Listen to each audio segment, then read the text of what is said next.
We spend so much time talking about creating value for our customers, but what about the value we get from them? That's the other side of the coin, and honestly, it's the key to building a business that doesn't just survive, but truly thrives. Today, we're going to flip that coin over and explore how to master creating value for your own enterprise. So, I want you to think about your business for a second. Is all your energy, all your focus, just on getting that first sale? That initial transaction? It's such a common trap to fall into. But what if I told you the real lasting growth isn't in the sale itself, but in everything that comes after? It really boils down to this two-sided coin. On one side, you have value for customers. That's your fantastic product, your amazing service, all the good stuff you give.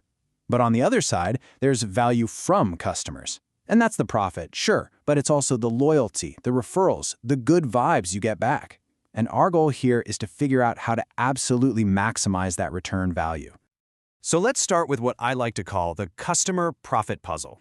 And the very first piece of this puzzle is a crucial truth that, well, it might actually surprise you. Not all your customers are created equal when it comes to your bottom line. See, most businesses have this thing called a profit tail. And what that means is a small core group of your customers is probably driving almost all of your profits. Meanwhile, you've got other customers who might not be adding much at all. And get this, some could actually be costing you money to serve. Wild, right? So, how do we solve this puzzle? Well, we start by sorting customers into three main groups. First up, your most valuable customers, your MVCs. The strategy here? Simple. Do whatever it takes to keep them happy. Next, you've got the customers with potential profit. Let's call them STCs. Your goal with them is to grow their value. And finally, the tough one, the below zero customers, or BZs. These are the ones who cost you more than they bring in. And with them, the strategy, as hard as it is to divest or at least change the relationship pretty dramatically. Okay, let's make this super real. Imagine a coffee shop we'll call the Daily Grind. Their MVCs? Those are the regulars who pop in every single morning, know the barista's name, and always grab a pastry with their latte. The BZs? Maybe that's the person who uses the free Wi-Fi for 3 hours, asks for a super complicated custom order, and then only buys the cheapest tea on the menu. You can really feel the difference, can't you? And this focus on your MVCs, your best customers, it leads us to an incredibly powerful idea. If they're so important, then keeping them around is, well, it's everything. So let's talk about the mind-blowing power of retention. But really, how big of a deal is it? What's the actual financial impact of just keeping the customers you already have? You might be shocked at how much of a difference even a tiny, tiny improvement can make. How tiny are we talking? Well, how about just 5%? That's it. But here's the payoff, and it is huge. That tiny 5% bump in retention can boost your profits by 25%, all the way up to a staggering 125% in some cases. It's one of the most powerful levers you can possibly pull in a business. Keeping your best customers isn't just a nice thing to do, it is pure gold. Okay, so we get it. We know what we need to do. Find our best customers and hold on to them for dear life. But how do we actually do that in a systematic way?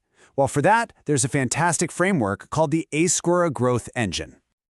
ACURA is just a simple acronym that gives us a roadmap. It stands for A, for acquisition of new customers, C, for cross-selling them related products, U, for upselling them to more premium versions, R, for retention of your best ones, and finally A, for turning them into advocates for your brand.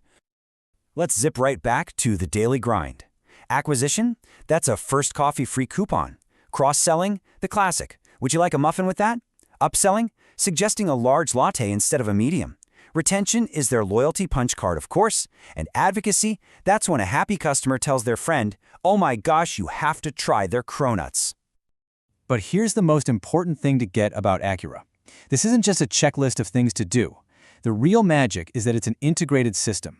When you do retention well, it naturally leads to advocacy. A smart upsell actually improves the customer's experience. Every part works together, reinforcing the others to build that long-term value. Now, with all these moving parts, how in the world do we measure our success? How do we know if all this effort is actually paying off in the long run? We need one single, ultimate metric to guide us. And that ultimate metric is customer lifetime value, or CLV. It's not about one sale, it's the total profit you expect to make from a customer over their entire relationship with you. Once you understand CLV, you can make way smarter decisions about how much to invest in getting and keeping each customer. Let's go back to the Daily Grind one last time. A one-time buyer might bring in, what, a few dollars? But that loyal regular who buys a coffee every single week for 5 years, their lifetime value is just astronomically higher. That's the power of CLV right there in a picture. All right, want to take this to the next level? Let's talk about a more advanced strategy, value co-creation. This is where you stop just selling to your customers and you start creating with them. You literally turn them from just passive consumers into active partners in your business. For instance, the Daily Grind could host a Design Your Dream Pastry contest.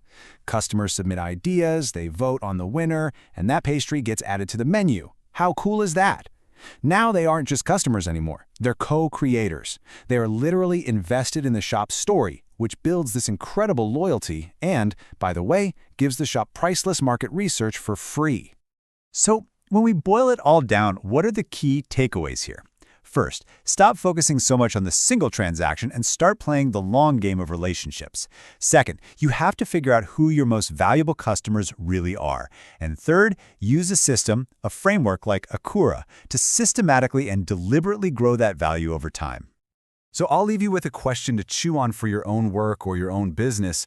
Who are your MVCs? And maybe more importantly, what are you doing today to make absolutely sure they're still with you tomorrow? Because the answer to that question, well, that's the key to building real, lasting value.